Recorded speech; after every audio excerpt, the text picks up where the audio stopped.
Segundo libro de Samuel, capítulo 22, versículo 1 al 51.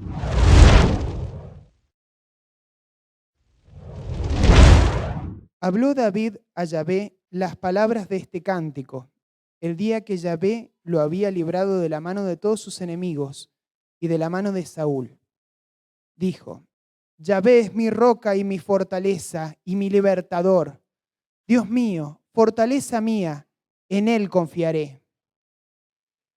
Mi escudo y el fuerte de mi salvación, mi alto refugio, Salvador mío, de violencia me libraste. Invocaré a Yahvé, quien es digno de ser alabado, y seré salvo de mis enemigos. Me rodearon ondas de muerte, y torrentes de perversidad me atemorizaron. Ligaduras del Seol me rodearon, tendieron sobre mí lazos de muerte. En mi angustia invoqué a Yahvé y clamé a mi Dios. Él oyó mi voz desde su templo, y mi clamor llegó a sus oídos. La tierra fue conmovida y tembló, y se conmovieron los cimientos de los cielos. Se estremecieron porque se indignó él. Humo subió de su nariz, y de su boca fuego consumidor. Carbones fueron por él encendidos, e inclinó los cielos y descendió. Y había tinieblas debajo de sus pies, y cabalgó sobre un querubín y voló. Voló sobre las alas del viento. Puso tinieblas por su escondedero alrededor de sí, oscuridad de aguas y densas nubes.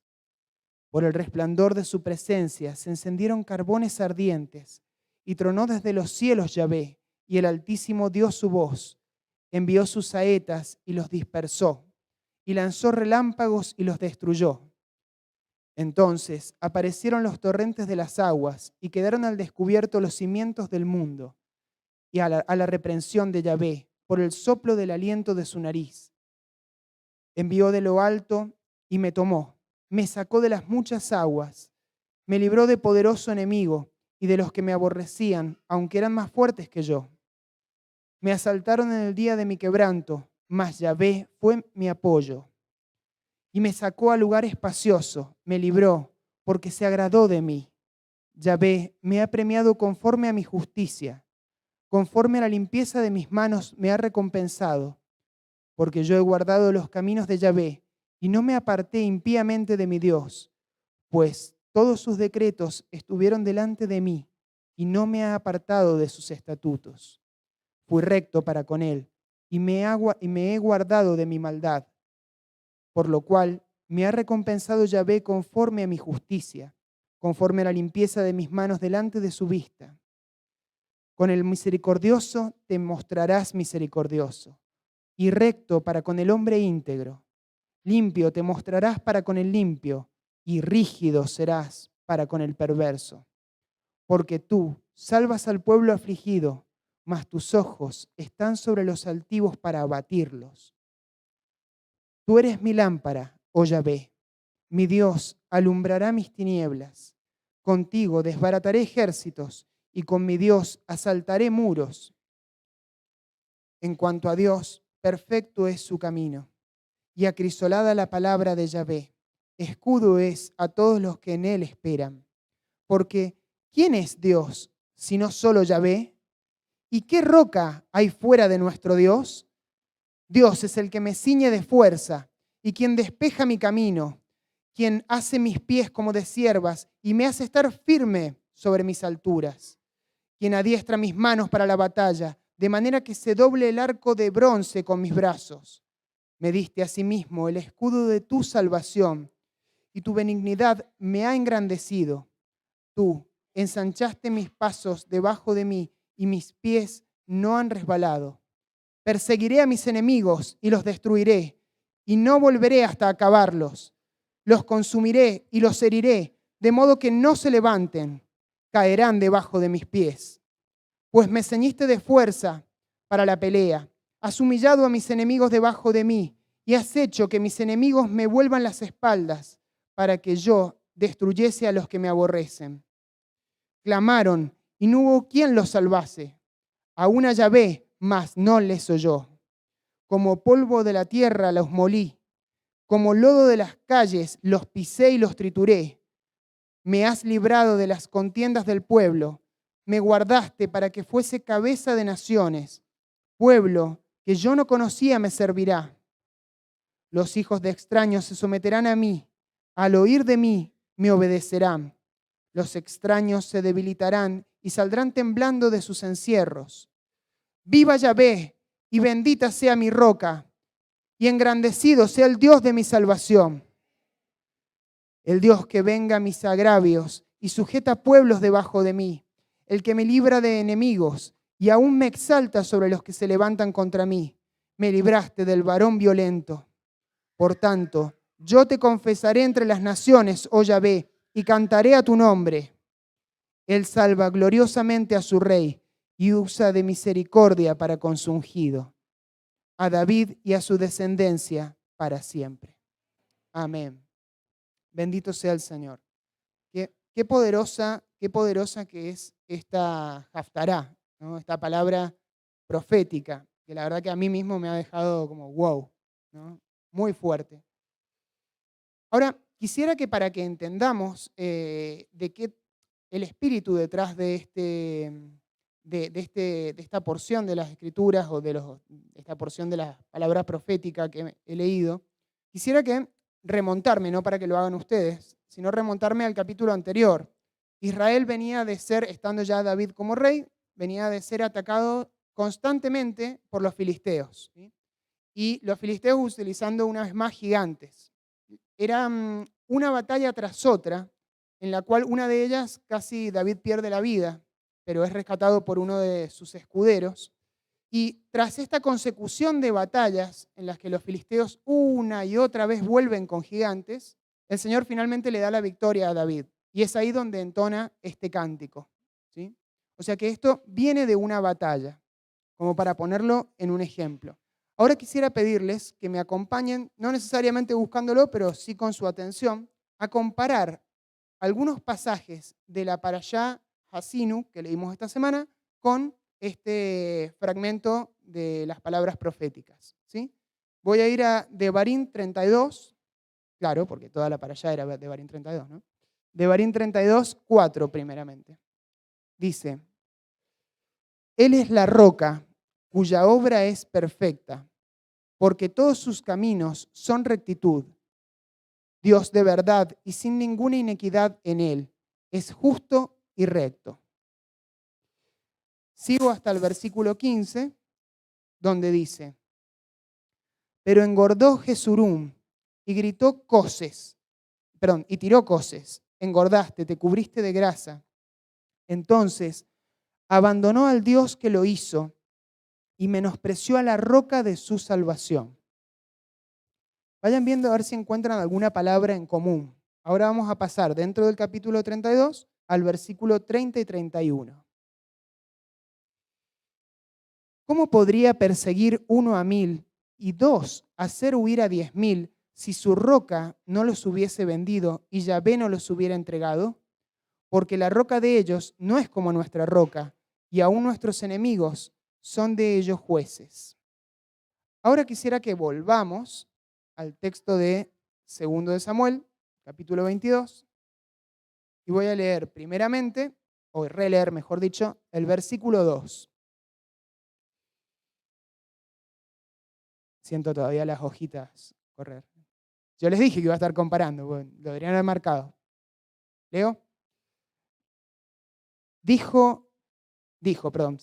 David dijo, Yahvé es mi roca y mi fortaleza y mi libertador. Ahora paso al versículo 32. Porque ¿quién es Dios sino solo Yahvé? ¿Y qué roca hay fuera de nuestro Dios? Y por último, pasamos al versículo 47.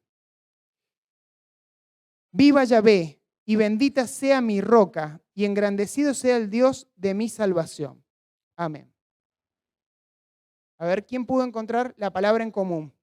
Roca, muy bien, perfecto. Un autoaplauso para los que estaban atentos. Muy bien.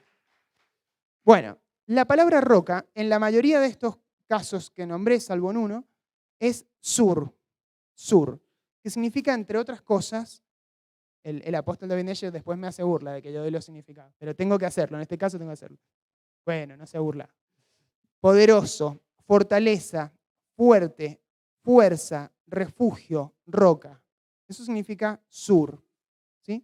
Y cuando leí esto, me llevó a pensar en que claramente esta parashá y esta haftará nos hablan de tener al Eterno como nuestra roca.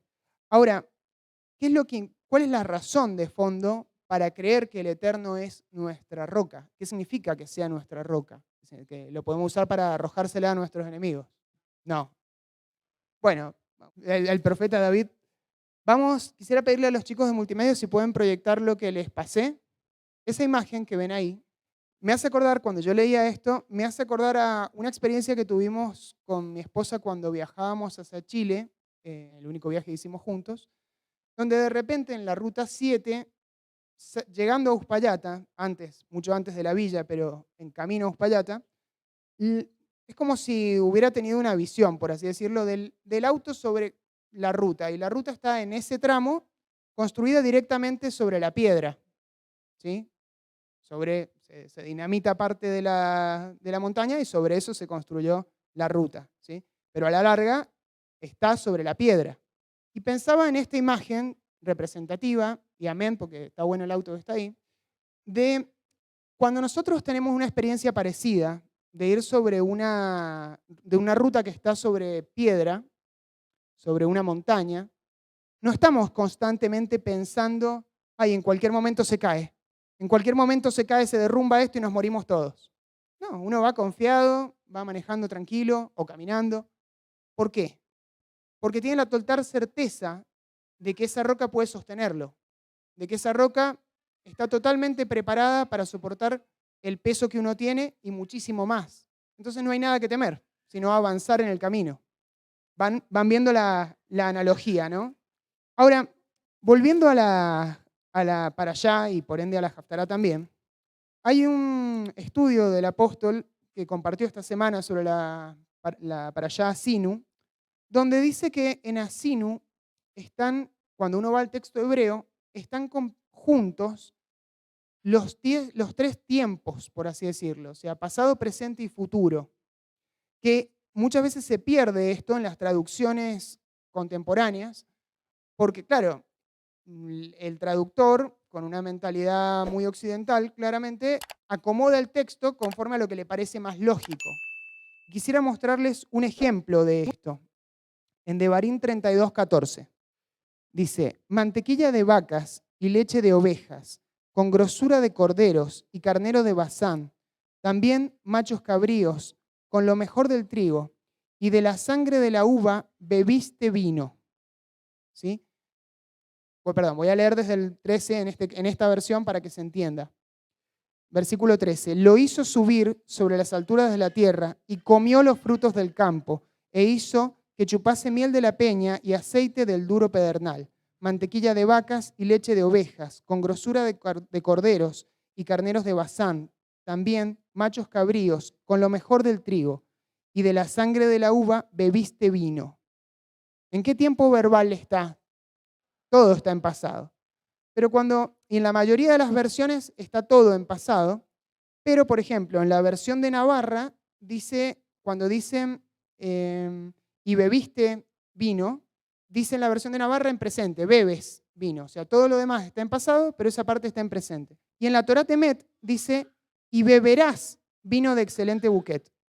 O sea, esa última frase está en futuro y no tiene lógica desde nuestra lengua castellana, no tiene lógica porque viene todo en pasado y termina la frase en futuro.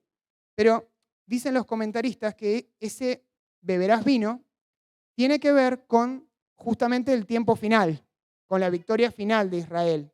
Y si bien no debo apartarme del texto de la Haftará, me recuerda mucho a las palabras del maestro en la última cena, cuando dice que no volverá a beber del fruto de la vid hasta que lo haga en el reino con su padre. Estoy parafraseando Mateo 26, 29.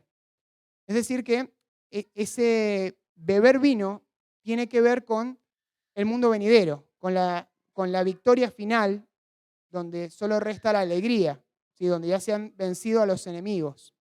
Amén. Ahora bien, esta parashá empieza hablando de una victoria después de los enemigos. Después de los filisteos viene este cántico profético, ¿sí?